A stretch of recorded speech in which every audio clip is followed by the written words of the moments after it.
Tani e 3 muaj, janë në pritje të fillimit të gjykimit ish ushtruesi detyres drejtor në ndërmarrjen publike higjiena komunale Sabaudin Rustemi dhe menaxheri mbeturinave Akis Saiti. Ndonë se 45 ditë ishin prapa grilave derisa zgjati procedura hetimore, prokuroria tashmë ka dorëzuar në gjykatën penale aktakuzën për 2 të pandehurit për mos mbledhjen e mbeturinave në kryeqytet gjatë fushatës zgjedhore. Me 28 tetor 2025 për shkak të dyshimit për vepër penale të rrezikimit të mjedisit dhe natyrës me mbeturina, gjykata penale vendosi mas paraburgimi prej 30 ditësh për ish ushtrues detyre drejtori ndërmarrjes publike higjiena komunale Sabaudin Rustemi dhe Akis Saiti menaxherin e mbeturinave për shkak të rrezikut të ndikimit të dëshmitarët dhe mundësisë përsëritjes së krimit. Por paraburgimi u vazhdua dhe për 15 ditë, deri në zëvendësimin me masat e kujdesit të shtuar me detyrim paraqitjeje. Për këtë çështje pritet që seanca gjyqësore të fillojë nga fundi i muajit shkurt. Pala mbrojtëse e 2 të akuzuarve Asmir Ali Spajić tha se këto akuza ishin të motivuara politikisht në periudhë parazgjedhore të lokaleve. Tregon se ka pasur presion të përshpejtimit të kësaj lënde gjyqësore.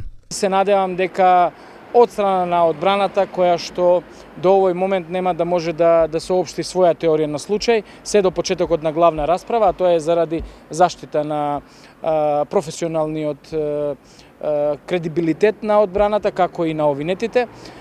Ке го соопшти тоа официјално на почетокот на стартот на нарочиштето.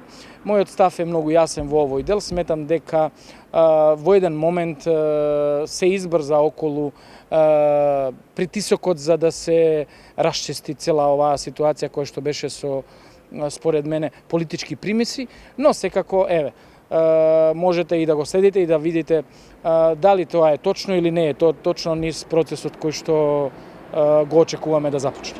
Sipas aktakuzës Sabaudin Rustemi dhe Akis Saiti, dyshohen se kanë kryer veprën penale të rrezikimit të mjedisit jetësor dhe natyrës me mbeturinat, sepse kanë vepruar në kundërshtim me ligjin për menaxhim me mbeturinat dhe aktivitetin thelbësor të kompanisë për mbledhjen dhe transportin e rregullt të mbeturinave komunale në territorin e qytetit të Shkupit.